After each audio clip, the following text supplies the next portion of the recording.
A blend of sun and clouds, pretty good chance of showers and thunderstorms today in the low 90s. The feeling temperature 103. Light north winds. Becoming partly to mostly clear tonight near 70. Mostly sunny Saturday, the high around 88. And it'll be around 88, 89 Sunday, partly sunny with spotty showers and thunderstorms.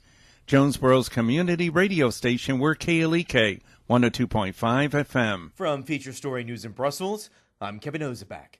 The United States has now placed tariffs on $34 billion worth of Chinese goods. Beijing says it's being forced to retaliate. Chancellor Angela Merkel's leadership is once again secure. Her coalition has agreed on a package to manage asylum seekers. And after a two-day break, FIFA World Cup 2018 competition is back on Friday, with Uruguay taking on France and Brazil facing Belgium. It's 9:01. Community Conversations is brought to you by Arkansas Early Learning, offering no-cost childcare in Jonesboro and Northeast Arkansas. Applications at arearlylearning.org. Arkansas Early Learning is a nonprofit organization. KLEK LP Jonesboro, the voice of Arkansas Minority Advocacy Council. It's now time for Community Conversations, a program focusing on the people working to make the Jonesboro community a better place, while offering viewpoints from all sides of the issues. The views expressed in this program are those of the participants and do not necessarily reflect the views of KLEK 102.5 FM, the voice of Arkansas Minority Advocacy Council, or our underwriters or sponsors. KLEK 102.5 FM, good morning to you on your Friday. It's July 6, 2018. This is Community Conversations. Kato Wonder is in the studio with you. I am joined by Quabila Jones, host of Community Conversations, and our very special guest today is Mr. Chintan Desai, Democratic candidate for U.S. Congress, Arkansas District 1. Let me go ahead and give the disclaimer. KLEK and the Voice of Arkansas Minority Advocacy Council does not endorse nor support any candidate for office, nor was any compensation provided for this interview. This interview is provided for informational purposes only, but as always, we definitely do encourage you to educate yourself on the candidates and the issues and exercise your right to vote. And with that, we welcome Mr. Desai to the studio today. How you doing today, Chintan? Good morning. It's good to be back. I'm doing well. All right, so Chintan, for those who may not know, you have currently been embarking on what's called the 30 for 30 tour. There are 30 counties in the 1st District, and you have pledged to visit each county, one county per day, to make sure that you touch as many people throughout the district as possible. So just kind of tell the listeners how that's going. Yeah, so we are on day 6 of that tour. We've hit a lot of these northern counties in the first few days, and look, the point in doing that is twofold. I think first we want to make sure that we are meeting as many people as possible, providing opportunities for people to meet me, get to know me, know who they have in terms of their choices for the member of Congress. And I think the other thing is we're providing a distinction here. It's an important one. We have a congressman who we believe has been a no-show congressman. He's an individual who has not held town halls. He's not talking to people. He's not looking people in the eye and telling them exactly how he voted and why he voted that way. He shut down his social media page. He is not present in the district. He's not talking to people. And we can disagree on policy. We can disagree on the way that we make our community better and make things easier for people. But if you are not actually talking to people, if you're not actually getting out there, you're not being a true representative of this district, and we're trying to present that contrast right here, right now. All right, so Chintan, obviously the 1st District is very diverse in its constituency.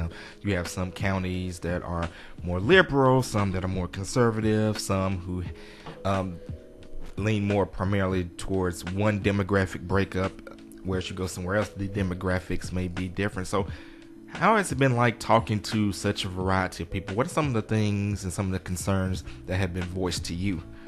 Well, I think what's interesting there is we have found that even if there is a diversity, even if there are people from different racial backgrounds, different economic backgrounds, sort of the gamut there, there's a common theme, a common message that when we deliver, it does resonate. And if we're talking about investing in education, investing in infrastructure, making sure that people have access to a strong social safety net so that if they fall on hard times, they are able to support themselves back up. Those are things that resonate in every community. And for us, it's not about tailoring messages to people from in Mountain Home and people in Lake Village. We think a similar message and a consistent message is going to be effective across the board. We got a Facebook shout out to Amanda Donovan, who says, "Good morning, Q. Good morning, Gansey, and good morning, Mr. Desai." So, well, Amanda, appreciate you for checking in on our live feed. And of course, you can also check in on our live feed, leave your questions and your comments, or you can give us a call at 870-277-1080. All right, so just want to encourage everyone as we're going through your different talking points. They can also follow along on your website, which is desaiforcongress.com, which is DESAI for Congress.com. If you're on a mobile device, click on the blue little box and go to issues. And so I would like to go through some of these issues. Absolutely. Because I and Legansey am from a rural area, and so She's from that Anna town. Where are you from? Mariana. Okay, yeah, Lee, of course. Lee County. Of course, yeah. Phillips County here. So. A lot of these issues really do affect the people that live there, especially now. I saw it, when I was there over 20 plus years ago, and I've only seen a decline in some areas, and I would love to see regrowth and rebirth in these areas. So let's just start with the first one, the better education. You work in the school system, Yep. and I know what things were like in the school system where I went to school, and eventually there were times where the state had to come in and take over due to understaffing, low test scores, a lot of different issues. So what are some of your plans or hopes to better the education in those areas? Yeah, so we're not investing nearly enough in our kids, and I think that's incredibly problematic. I see it firsthand living in Helena, being an educator there for essentially the past decade. There are a few things that we could do. I think first and foremost, we are not bringing in high-quality teachers. We're not investing people and incentivizing people to come into some of these communities where it can be difficult. I think it starts with making sure that teachers are paid enough. I'd start at $50,000 per year and go up from there. Teaching is an incredibly difficult profession. It's a rewarding one, but I don't know that they're getting sort of the compensation that would allow them to stay in that profession long term. I think beyond that, we're not investing in some of our post-secondary options. People who are going to school, finishing high school in Helena or wherever, Phillips County, Lee County, they feel stifled. They don't feel like they have the ability to go on to the next option because they're afraid of costs. And so the other thing I'd want to do is make sure that any families who's earning $125,000 per year or less, that they have free in-state college tuition. Lastly, the thing that not last, but just one other thing I want to bring up. There's a few things there. We need to make sure we have kids who are starting earlier. When we get kids at our school system at 4 or 5, they're already behind. If they are not getting some of that at home in terms of being read to or having access to some of those opportunities, we need to have universal pre-K, and we need to do that as soon as possible. Well, I know here in Jonesboro, Cricket County, there's a program called Hippie. Mm-hmm. Now, They have it in Helena, too. Okay, so what is it called again? Hippie. HIPPY, and I'm sorry I don't know what each one of those letters. It's okay. Well, I can look it up. It's a home-based Yes, ma'am. Education program. I should say program. Basically, caseworkers, teachers go out to the home of the parent. They give them several weeks worth of materials, and each week they go back and review and go through how to interact with their child and how to educate, how to do these assignments and these activities with your child to help them get the best fresh start. Like you said, they need to start earlier when it comes to education. Right. So I've got a little something on Hippie. It says home instruction for parents of preschool youngsters is an evidence-based program that works with families in the home to support parents in their critical role as their child's first and most important teacher. So I would love to see that program really amped up all across. It's doing really well here in the other counties that the Cricket County office serves. However, again, in that, northeast and, that area. Everywhere. Yeah. I would like to see it amped up a little bit more. It takes the residents, the parents of the children, to be more actively involved as well. So hopefully, if you are elected, you will have the support of the people to get these different programs. Yeah, absolutely. And I think programs like that, again, universal pre-K, making sure that teachers are paid enough. These are the types of sort of transformational changes that we need to make so that there actually is lasting change. I think we can make, small adjustments at the the margins, but I think the issues that we're being faced with require transformational change. One thing I want to ask, and we're going to get back to the list, but it still all ties in. You know, for growth to happen in these areas, the people have to have a spark of motivation. They have to have a renewed sense of self or something. They have to have a drive. Something has to be turned on or back on or ignited. Have you thought about ways to try to help the people love their hometown again? Like, really just try to take pride in their hometowns. Yes, like, let's get it back to where it's former glory. Yeah, I think there are things that we could do in terms of community programs, in terms of motivating and investing people. That's certainly part of the reason why I'm running, is that people can have hope and a belief that there are people who are representing them. Beyond that, though, and what I would argue forcefully here is that there are a lot of communities in Arkansas, particularly in the Delta, that are just forgotten. And if we have a government that's not investing in them, again, if we're talking about education, if we're talking about infrastructure, we have crumbling roads, crumbling school buildings, if people don't see the government investing in them, why would they feel motivated? I can understand, I can empathize with people who feel despondent at the state of affairs right now when they don't feel like anyone is caring about them. I can understand that. So I think it starts with us, and if I'm running for Congress, if I'm running for a federal level seat, then I've got to pledge to make sure that I'm trying to uplift them and support them in the ways that I can. Okay. All right. I asked this question before we got on there, but I'm going to ask it now.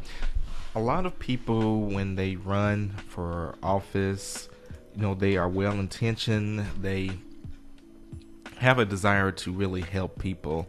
But once they get to Washington and they start getting caught up in all the politics and the other things that go on in Washington, especially the more time that they spend in Congress, it seems like it becomes less of a focus on helping the people, especially once you start getting lobbyists and you get PAC money and other special interests start whispering in people's ear, and you get to Congress and you realize how things actually work, and then people change. So what will make you different?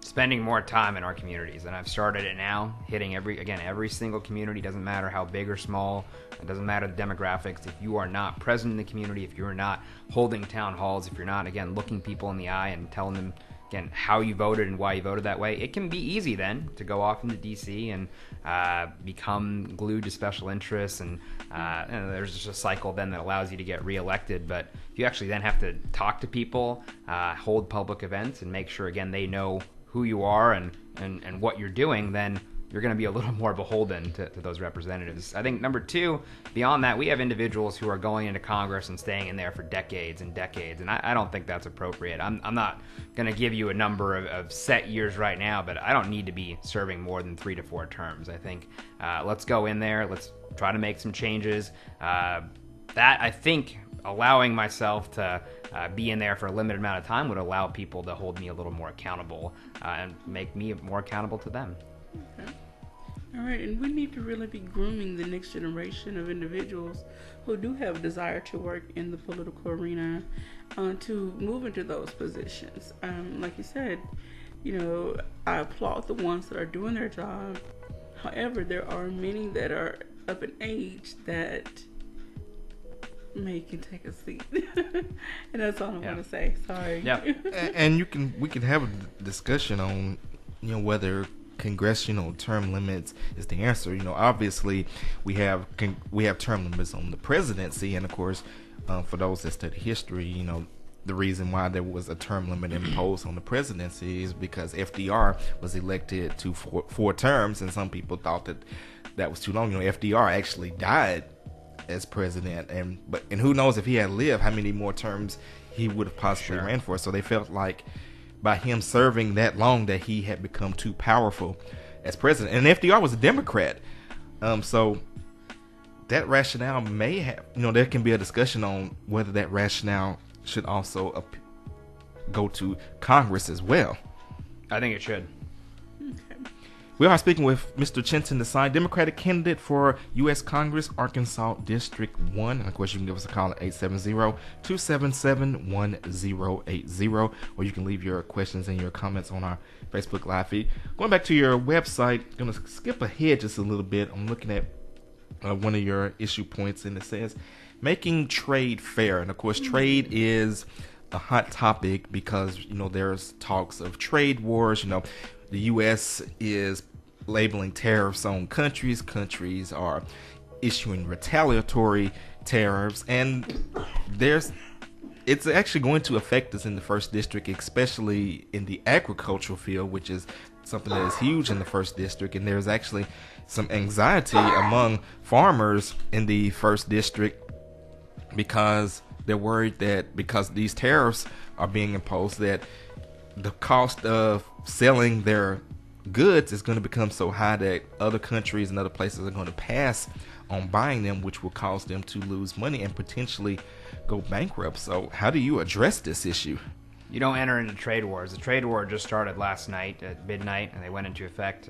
We're talking about the tariffs on, I think, so billions of dollars of worth of Chinese goods and services. Those are, where China is going to retaliate right back, and it's just going to lead to disastrous effects for the American people. We've already seen soybean prices hit a decade low. We have the Arkansas Farm Bureau president worried about farmers being able to make a profit this year. I've spoken individually to farmers all across the district who are incredibly worried, and it's a shame because we have the president who is doing those things. We ought to have a representative who's fighting and standing up for Arkansas families and farmers, and he's not doing that. He's sucking up to the administration instead. Congressman Crawford has been completely in favor of the tariffs. We need to not enter into trade wars. Instead, we need to negotiate better trade deals that don't allow corporations to offshore jobs to lower wages. We need to just have better trade deals, negotiate better trade deals in the first place rather than trying to have these trade wars with other countries. Got another Facebook shout out. Amanda says, yes, term limits and ban lobbyists. Now, I want to point out, and not to bring the mood down, but when farmers are not getting paid, or they're not... when they're unable to sell their crops. They are taking desperate measures, and there have been some stories about farmers committing suicide. We've seen that. Yep. That should not be. No one should have to decide, I'm going to take my life because I can't afford or I can't do it. Like, that should not be an option in today's society. Yeah, and it's not just it's farmers, but I'm also thinking about a lot of individuals in the first district. And that's a similar theme of just people worried about finding economic opportunity right here in Arkansas, and that's incredibly problematic. And Gansey and I both know, because we're from the area, there used to be a factory in my hometown. Yo, Sanyo factory. Sanyo. There's something new going there now. There was one in Forest City. There was one in Mariana. They made tires. They made something long time ago. Anyway, long story short, a lot of those factories have closed down. I feel that those areas could be benefited from because they have the land space to put those factories, and that would employ more people, draw more people to that area. Especially if the pay is, decent, over 12, 13, 14, whatever per hour. Sure. I would love to see factories, really take a longer look at those areas. And I think for that to happen, though, there's going to have to be more incentives for that because absolutely one of the things as far as factories coming to look for a town, they look at the condition the town is in. And unfortunately, parts of the Delta, because of all of the challenges that they face, there's blight, there's issues with the school districts, there's crime, and that makes those factories leery to come there. So measures have to be taken to address some of the issues so that these factories can come. So it's kind of a 360 approach. All of these problems have to be addressed in the process of attracting things to come to these communities. I know also along with that goes the training. If these companies are willing to come to those towns, well, while they're in the process of building the facility, provide paid training programs for the individuals that are going to move right into those jobs. I mean, I'm on the outside looking in, and that's just my You're completely perspective. Right. And what I'll do you one better, I'll say for those training programs, how about we cover that? If we're talking about actual incentives for companies to come in, whether if we're talking about a state or federal body that's helping to incentivize that, instead of giving these companies tax cuts, instead of giving them corporate welfare, instead of them essentially skirting by through their duty to provide and sort of contribute to society, why don't we actually do something that's meaningful not only for them but for workers who then get that training, who then get the skills to be able to improve their lives. And so I'd much rather, instead of providing trillions of dollars in tax cuts for companies, why don't we make sure that companies have access to training programs that are paid for by the government, so then not only they benefit but also the employees. I think the challenge you're going to run into that is and I'm not saying we should follow your suggestion or we should not follow your suggestion, but I think the challenge is going to come with that is if those tax cuts or breaks aren't offered to these factories, they may choose to go to Mississippi or Missouri or one of the other states that will offer them that. So, the discussion has to be, what is the best way to entice these factories to come, especially when there's competition? Because, for example, whenever one of the auto manufacturers offers to build a plant, they say, well, we're considering Arkansas, we're considering Mississippi, we're considering Louisiana. Well, you're going to have these states competing, offering different things to try to bring them there. So how does Arkansas actually win so that our citizens can have the best chance? Just something to think about. We're going to Absolutely, yeah. We're going to get ready to go to break. We are speaking with Mr. Chintan Desai, Democratic candidate for U.S. Congress.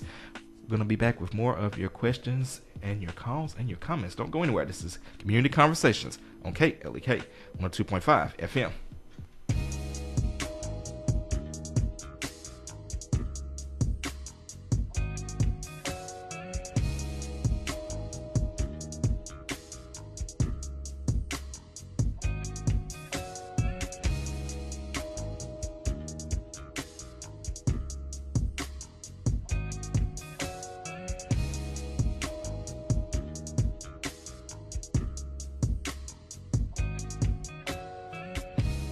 You're listening to Community Conversations on KLEK 102.5 FM.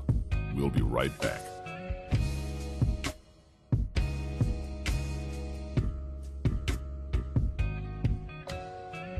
Husbands, how should you handle a house divided? I'm Mark Merrill with today's Family Minute. Somehow a small disagreement turned into a major dispute. You and your spouse continued to fight until it got out of control. Now you're left standing alone in the kitchen, knowing she's upstairs in the bedroom with a hurting heart. Our first instinct is to stand our ground and win the argument. But when you do that, nobody really wins. So, what should you do? Hold your spouse higher than your pride. Don't focus on being right. Focus on the relationship.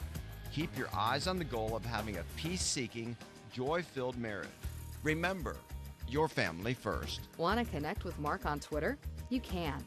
Follow him at twitter.com/Mark Merrill. Family Minute is brought to you by the Gears Foundation, a nonprofit organization providing students with assistance in their academic and career pursuits. Gears Foundation on Facebook, Gears_Inc. on Instagram, and the Gears Foundation at gmail.com. KLEK is conducting a listener survey that will allow for you to give feedback on the station. The information from responses to the survey will allow us to make KLEK a better radio station for you. The survey is on our website, www.klekfm.org, or if you need a paper copy, you can call the station on our business line, 870-203-9915. We ask that as many listeners as possible fill out the survey so that we may have the best possible feedback to continue to educate, entertain, and empower you and be your radio station.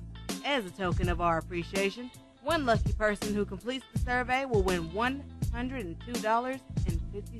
You must submit your email on the survey in order to qualify to win. The winner will be drawn August 1st. Also, each week in July, a winner will be drawn to win his or her choice of a KLEK coffee mug or hat. Again, the KLEK listener survey is on our website, www.klekfm.org. KLEK thanks everyone for their support.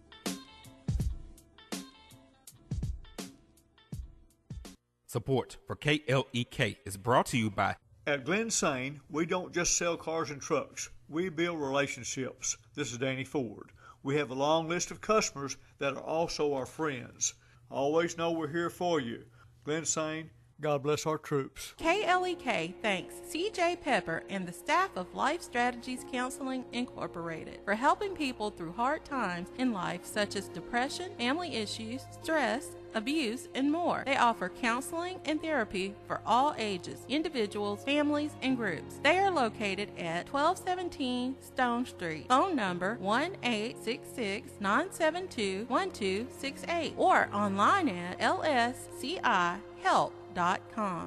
The McDaniel Law Firm, 400 South Main Street in Jonesboro, is a firm believer in justice and equality for the minority community. The McDaniel Law Firm has fought for our rights for over 44 years. The McDaniel Law Firm offers legal help for wrongful death as well as trucking and automobile accidents. Bobby and Brett McDaniel are available for a free consultation at 870-336-4747 or at www.mcdaniellawyers.com. Hello, I'm Officer Victoria Evans. I have always had a desire to help others in need and to be an example and role model to young women by encouraging them to never give up on their dreams. My dream was to become a police officer and to serve my community. In 2016, that dream became a reality, and it is the most rewarding experience of my life.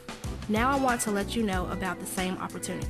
The Jonesboro Police Department will conduct testing every month for patrol officers. Applications are available online at jonesboropolice.com or at the Police Department, 1001 South Caraway Work.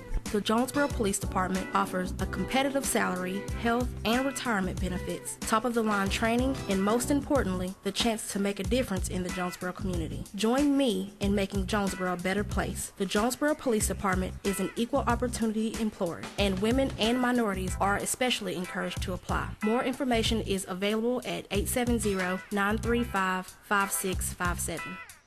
The Black Professionals Network of Jonesboro was incorporated January 2013 with the mission of creating networking opportunities and to create community presence in the Jonesboro area. BPN is a diverse group of professionals established to make Jonesboro an ideal place for people of color and operates under the 4 pillars of Live, Learn, Lead, and Link. BPN meets the third Thursday of every month. More info, Black Professionals Network on Facebook and bpnjonesboro.org. And now back to Community Conversations on KLEK 102.5 FM. And we're back on Community Conversations on KLEK 102.5 FM with our guest, Mr. Chintan Desai, Democratic candidate for Arkansas District 1. And we got a couple more Facebook shout-outs. Shout out to Zachariah Carlson, Peter Crawford, and Chelsea Chapman. Appreciate y'all for checking in on our Facebook live feed.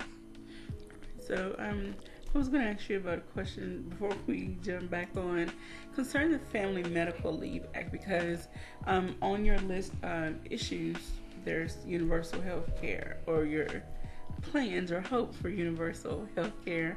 Under that, with the Family Medical Leave Act, what changes do you hope to make, or what tweaks, I guess, or... We need to make a requirement. I mean, we're not there yet. We're, as a country, we're one of the few industrialized Western nations that doesn't have that. Employers have to, opt into that, and many employers do, and it's the right thing to do. But if we're not regulating that, if we're not making sure that there are safeguards there, it's an incredibly important tool to make sure that families are receiving the proper medical leave in that time, sort of right after the delivery of a child. That's incredibly critical to the development of that child. And Chintan, getting into that, because it's actually a broader discussion. What we have in this country, we have people that don't believe that health care of any type is a right, it's a privilege. So how do you have a conversation before we get to issues of family medical leave and things like that, Sure. when you have some people that feel that healthcare isn't a right? I guess I don't have any better way of saying it. I think we established it first that healthcare is a right, and that if we're talking about, if we're talking about liberty and justice for all, let's just take a line out of the, one of our founding documents, and part of that, the ability to pursue happiness, the ability to live a life full of choices, you got to be able to know that you are being taken care of, that you will not have to worry immensely because of any medical conditions. And those medical conditions can strike anybody, right? Anybody can have a life-altering disease affect them or a family member, and that's non-discriminant. In a country like ours, where we want to make sure that there is a level playing field, the ability to pay for healthcare shouldn't affect the quality of care that you receive.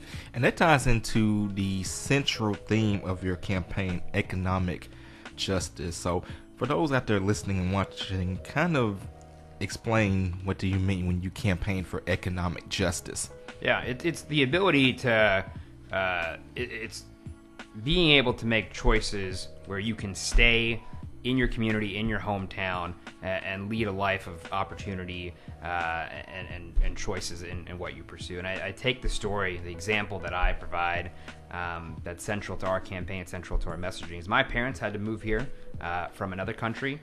It was the right decision to make. They led much better lives. I was certainly the beneficiary of that choice. But it wasn't an easy decision to leave behind their friends, their family, their loved ones, everything they knew, to come to a country where they knew nobody and had no money. And they started literally from the bottom. My dad flipped burgers at a fast food restaurant. My mom scrubbed floors at an arts and crafts store. They both worked second jobs. Again, it was the right choice. They've led much better lives. They still work to this day, though. They're not done working. But no...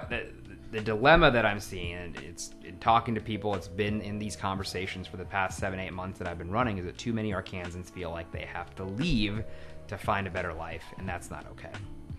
All right. Well, Q, did you have anything before I go into the next thing on the website that I want to talk about? No, go ahead. All right. So I'm looking on the website, which is desaiforcongress.com. Again, that is desaiforcongress.com, and it actually has a list of issues in which you can check out and learn more about his positions on the issues. But I'm looking on here, women's rights and health, and that is something that is going to be getting a lot of attention in the coming months because, as we all know, Justice Anthony Kennedy is retiring from the U.S. Supreme Court, and I think as early as Monday, President Trump is going to name his replacement pick, and it is expected that this pick will be a little bit more conservative than Justice Kennedy would be. And there are some people that are predicting that this could lead to the overturn of Roe versus Wade, the elimination of Planned Parenthood, and some other issues that concern women. So in the context of what could potentially happen with the Supreme Court and with things going on in the country now, where do you see the future of women's rights? Well, to that point, if we're talking, let's just call it what it is. We're talking about Roe v. Wade, and we are worried about that justice potentially being that vote to overturn it. And the first thing we got to do is make sure we're pressuring our senators. I think there are particularly 2 right Republican senators who could be the decisive vote there and not approve a justice who's going to overturn that. Beyond that, we got to fight for the women's right to choose, and to me that is an economic justice issue. If we're talking about women who are giving birth, particularly at the teenage age, Arkansas has one of the highest rates there. To me, yeah, we need to have far fewer abortions. I agree with that. We need to make sure that those are not happening as frequently. But when you take away that choice, when you have government intervening and you have them making the choice essentially on behalf of those women, you have then individuals who are going to still seek that, and they're going to perform much unsafer operations, unsafer procedures. And look, we're also then having children who are born into much worse conditions. If you're talking about their ability to have a great education, their ability to have access to a high quality healthcare. So, look, the frame that's often brought in this debate is, are you pro-life or are you pro-choice? Well, I'm pro-living. I want to make sure that the people who are coming into this world are taken care of and have access to the right opportunities to be able to live choice-filled lives. A women's right to choose is something that we need to protect. And it's interesting that you bring that up, because there's the debate on, as you mentioned, pro-life versus pro-choice, but the question is, how far does pro-life extend? Does it, there are people who debate life begins at conception. Well, does it end at birth, or does it end when that person is put into the grave? Yeah, so that... And shout out to Bernard Cobbs and Judy Castile. I'm sure that topic can be debated until the sun goes down and comes up again. And sure. And hopefully someday there will be, some decision, some decision made, some legislation that, suits the majority of the people. Absolutely. I think the last point on that is I don't want to... I respect absolutely the opinions of people who are pro-life and want to make sure, they feel strongly about that. I can understand that perspective. I get it.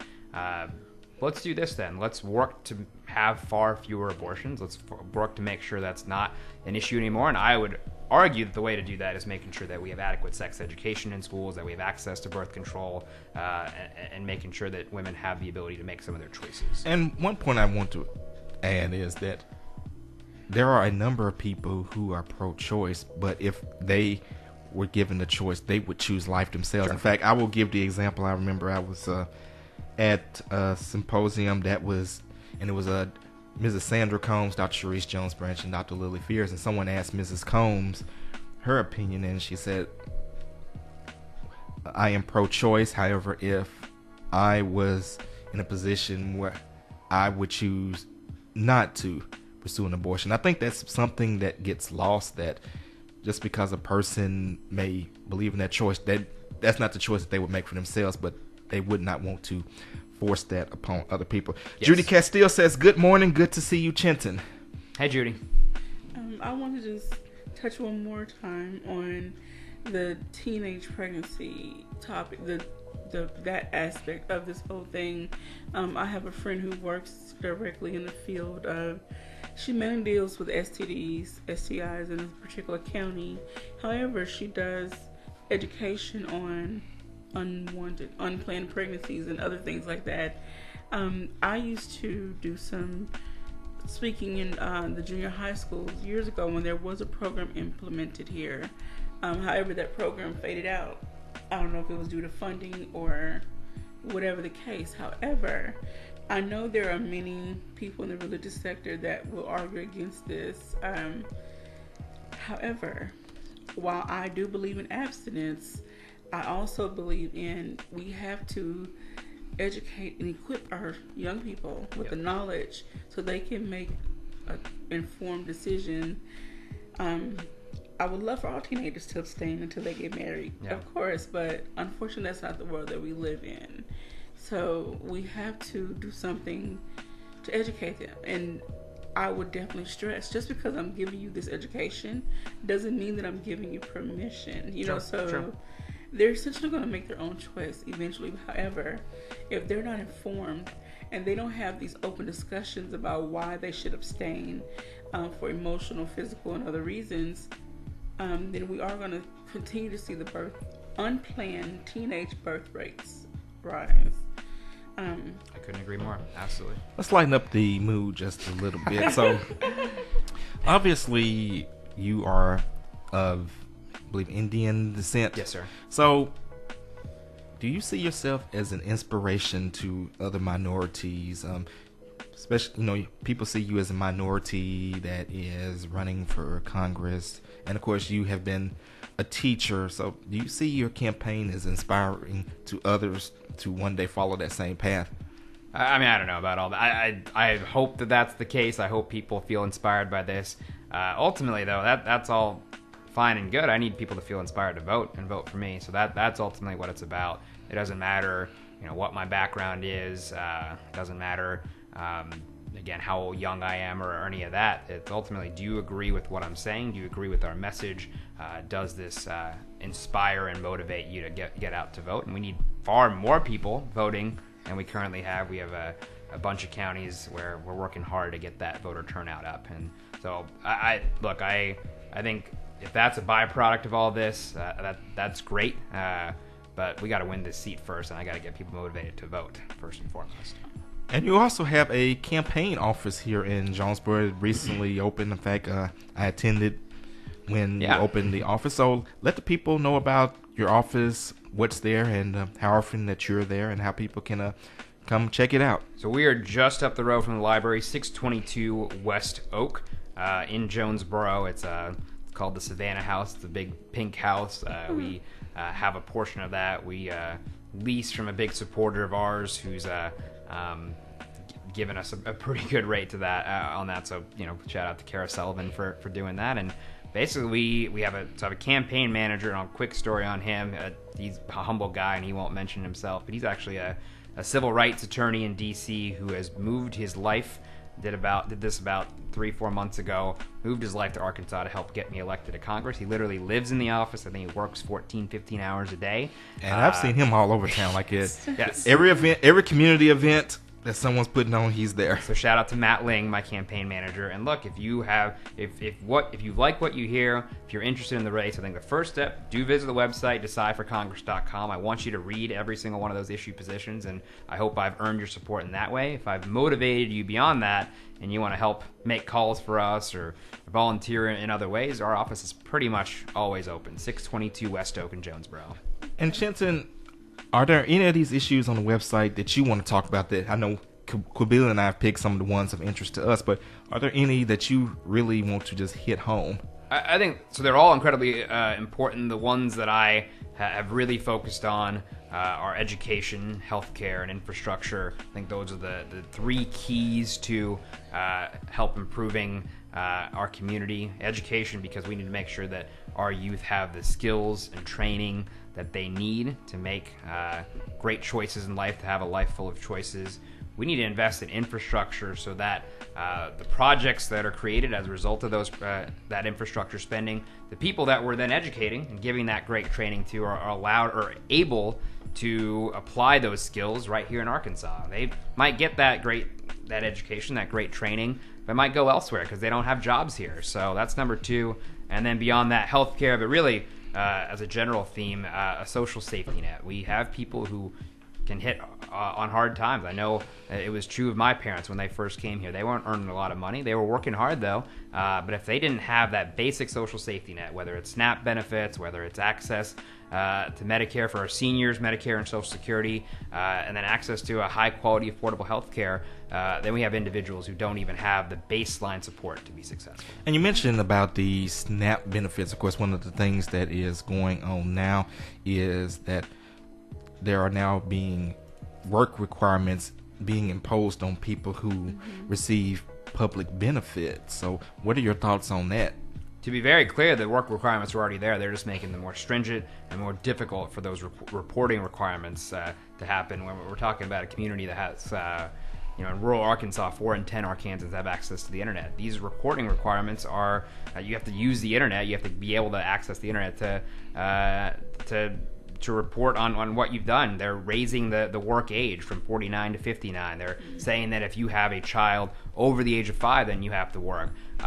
The work requirements are already in place. They're just making them stricter and more stringent, and thereby making it harder again for people to have that base level of support to be able to feed themselves. And I think that there's a moral issue there. I want to touch on immigration just a little bit because this is a very, very, very hot topic right now. However, my basic question is, okay, what can be done to make it easier for those that want to become American citizens, such as those coming from Mexico or South America? I'm going to use them. What can be done to make the process easier? I know someone personally who tried to get their mother legalized, and it took years. Like, it was a long, drawn out, ridiculous process and costly process. So what can possibly be done to make the process easier? Sure. So we could talk about the logistics of that and some of the X's and O's. First, I think we have to have a little bit of an attitude change as a country. And when I think about, again, the decision that my parents made, it was an incredibly difficult one. They came here to contribute, and they did contribute to society. And they had me, and I think I've done a little bit to contribute to society. We have to recognize that the choices that immigrants have to make in order to come to this country are difficult ones. They are mostly, by and large, coming here to improve their lives and contribute to society. If we have that frame of mind in the first place, then I think that would then allow us to shorten some of those processes. Make sure that people who want to become citizens, who want to work, have a pathway to citizenship. When I think about the millions of undocumented individuals who are in this country today, who are paying taxes, who have not committed any other crime other than first entering the country illegally, let's make sure they have a pathway to citizenship. And then we have the DACA recipients. We still don't have a fix for them. If you have come into this country through no fault of their own, there ought to be a fix there in making sure that you have a pathway to citizenship. So my argument there, first have an attitude change, make sure that we recognize and empathize with very difficult decisions, again, that people have to make to come to this country. And then I just, I go to Matthew 25 and, what are we doing to uplift the least among us? And that should be the frame that we have that allows us to then change some of those X's and O's and tactical things that make immigration a little bit smoother. Okay. I mean, just like people coming from countries, we're going to pick London out of the air. They have to go to maybe the embassy or wherever to apply for those visas or permissions. And so why can't other individuals get that same privilege so that they have the opportunity to live and work here while they're in the process of becoming legalized? I'll call it like it is. I think there's a race component here. I think we have an administration that disproportionately is worried about immigrants who are of a different skin color than sort of our white majority here. And when you have that, then we're going to have incredible discrepancies between people coming from European countries as opposed to the Middle East or Central American or Latin American countries. So I do want to call that out. Okay. Alrighty. We are once again speaking with Mr. Chintan Desai, Democratic candidate for U.S. Congress District 1. And of course, we're still taking your questions and your comments on our Facebook Live feed or at 870-277-1080. So, Chintan, as we mentioned at the beginning of the show, you're doing the 30 for 30 tour. So, what are you going to be doing today after you leave the studio? So we are going to a homeless shelter / soup kitchen in Osceola, heading actually there right after this interview. We're going to volunteer for a little bit, serve individuals coming in for lunch.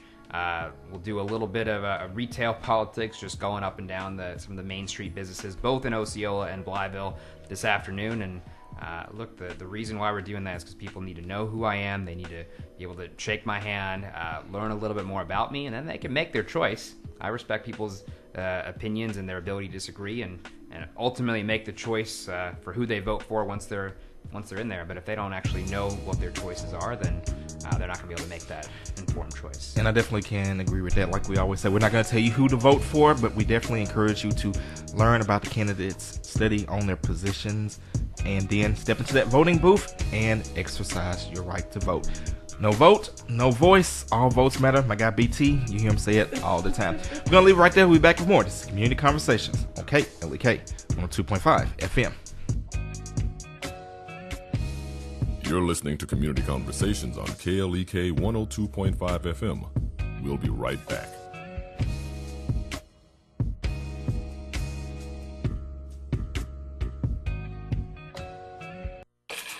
We're back with Money Matters. I'm Alfred Edmond Jr. According to the IRS, about 60% of us taxpayers will use a tax pro this year to prepare our returns. It's important to choose carefully when hiring someone to prepare your return. You should only hire preparers who sign the returns they prepare and enter their IRS prepared tax identification numbers. The IRS also has a web page to assist taxpayers. Remember, you are legally responsible for what's on your tax return, even if someone else prepares it. Make sure the preparer you hire is up to task. IRS.gov has general information on reporting tax fraud. More specifically, you report abusive tax preparers to the IRS on Form 14157, Complaint Tax Return Preparer. Download this form and fill it out, or order by mail at 800 Tax Form, and the form does include a return address. I'm Alfred Edmond Jr. for Money Matters, a product of American Urban Radio Networks. Money Matters is made possible by the Jonesboro Alumni Chapter of Delta Sigma Theta Sorority Incorporated, a nonprofit organization dedicated to uncompromising commitment to communities, service, leadership, empowerment. www.jonesboroalumnidst.org. Money Matters is brought to you by Bancorp South, offering checking, savings, loans, credit cards, and wealth management. 5 locations in Jonesboro to serve you. www.bancorpsouth.com or 870-972-9800. Money Matters is brought to you by the Gears Foundation, a nonprofit organization providing students with assistance in their academic and career pursuits. Gears Foundation on Facebook, Gears_Inc. on Instagram, and the Gears Foundation at gmail.com. Meineke of Jonesboro is now Starks Auto Service, a full-service auto repair and vehicle maintenance center offering engine and transmission repair, brake service, tires, oil changes, and more, performed by ASE certified mechanics. Starks Auto Service, 2813 South Caraway Road in Jonesboro, 870-204-7112. Starks Auto Service, Jonesboro.com. Post Consumer Brands is now hiring full-time operators at their Jonesboro facility. Selected individuals will receive health, dental, and vision plans, 3 weeks of paid vacation, frontline incentive while working on an average 16 days a month. Qualifications for the operator position are mechanically inclined, good work and attendance history, and a team player. More information, jobs.postconsumerbrands.com. The Mu Omicron Lambda chapter of Alpha Phi Alpha Fraternity Incorporated was established on January 1st, 1977, originally serving Blytheville, Arkansas, and now serving Jonesboro, Blytheville, Osceola, Marion, and West Memphis, Arkansas. Today, the chapter continues to make an impact by focusing on Alpha's national community outreach initiatives such as My Brother's Keeper, A Voteless People is a Hopeless People, Go to High School, Go to College, Project Alpha, Boy Scouts, and the March of Dimes. The Mu Omicron Lambda chapter of Alpha Phi Alpha Fraternity Incorporated is committed to Alpha's mission of developing leaders, promoting brotherhood and academic excellence, while providing service and advocacy to the community. More information about the Mu Omicron Lambda chapter of Alpha Phi Alpha Fraternity Incorporated is available at MOL Alphas on Facebook or via email at molalphas@gmail.com. The Epic Center, located at 1899 Hasbrook Road, County Road 333, is Jonesboro's newest venue for entertainment for the entire family. They offer an auditorium with theater-style seating for up to 1,100 guests, a large stage, professional lighting and sound, dressing rooms, concessions, and more. Available for weddings, concerts, pageants, birthday parties, showers, and more. Booking and other information is available at Epic Center Jonesboro on Facebook, epiccenterjonesboro.com, and at 870-530-5841.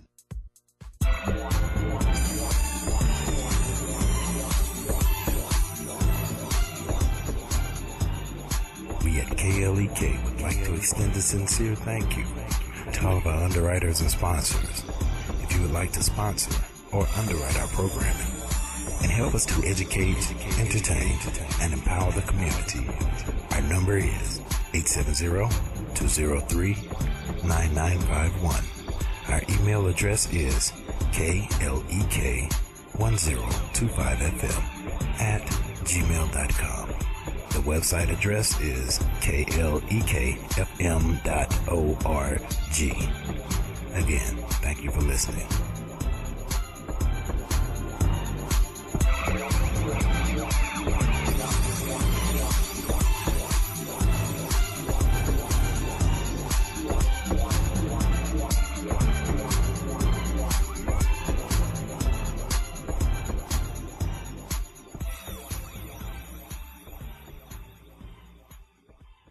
Support for KLEK is brought to you by Fullness of Joy Ministries, 2120 Thorn Street, Jonesboro, under the direction of Bishop Adrian Rogers and co-pastor Susan Rogers. www.fjministries.org.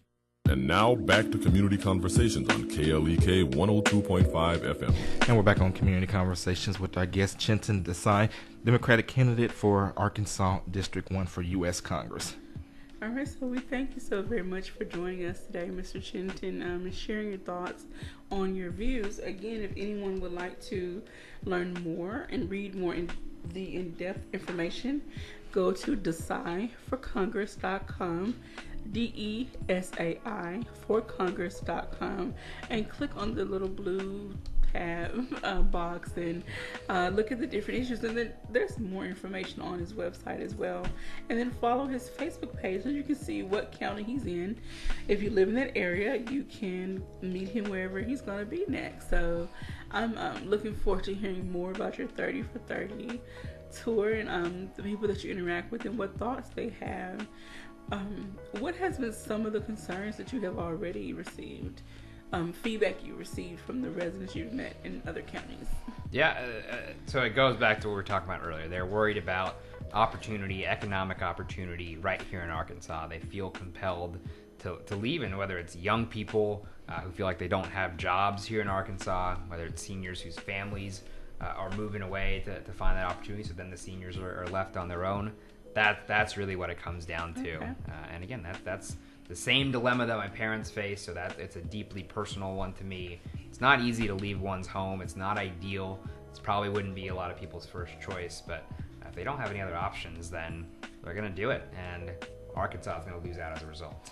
Now, you were doing your 30 for 32. You were in Jonesboro yesterday, and I believe you were at Skinny J's. How did that go? It went great. We had more people show up than the amount of tables and chairs that we had, so that's always a good thing. It was a great event. Met more people. A lot of the same people that have been involved in the campaign already were there, and we are building momentum. We have people now who see that they have a Democratic candidate for Congress. They're excited.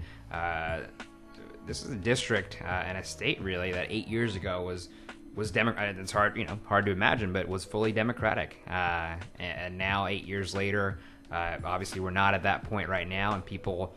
I've certainly heard people who say they're closet Democrats or closet progressives because they're worried about the ramifications. But if we're having a fundraiser or an event for a Democratic candidate for Congress in the middle of downtown Jonesboro, and we have 35 people show up, that's a great sign. Any plans for any debates between yourself and Congressman Crawford? Yes, so AETN, the PBS Public Broadcasting Network, has invited us both in October for a debate. We look forward to being there. We expect Congressman Crawford to be there. We'll make sure that people know that we were both invited, and so that people have that ability to choose in a debate setting. The Young Democrats of Arkansas State are also trying to set one up, and our approach to that will be we're going to take every debate that we can get, and that we expect Congressman Crawford to be there as well. Okay. Well, if the Arkansas State Democrats are able to put that debate together, then we will make an effort to cover that and possibly live stream it if we are allowed to do so. Yes, sir. All right, Chintan, less than 2 minutes. Any final thoughts, anything else that you want to say to the listeners and viewers out there? Look, I don't assume that I have anyone's support. You need to meet me. That's why we're doing the 30 counties in 30 days. You don't have the ability to do so if you live in a place where we're just not going to be able to get to during the next month. Do visit our website.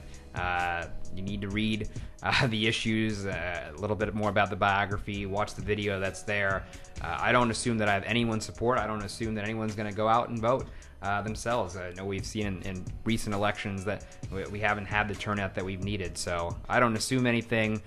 We need to make sure that we connect in some way, whether it's digitally or in person, and I hope I can earn your support in November. All right.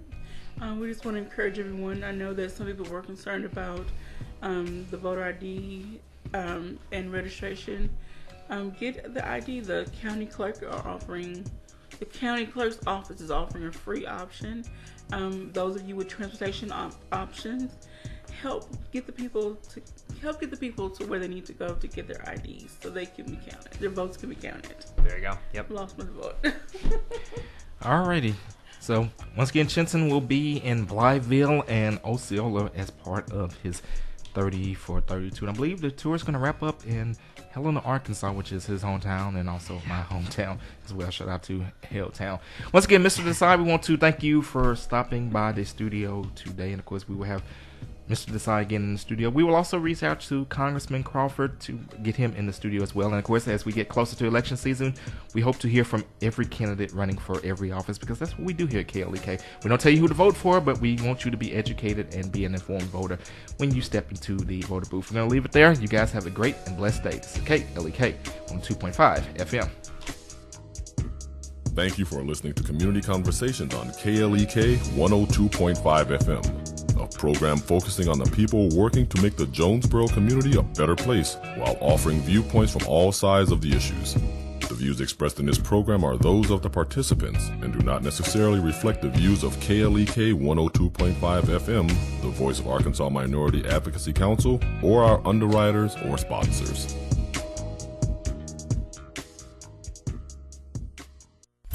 KLEK LP, Jonesboro, the voice of Arkansas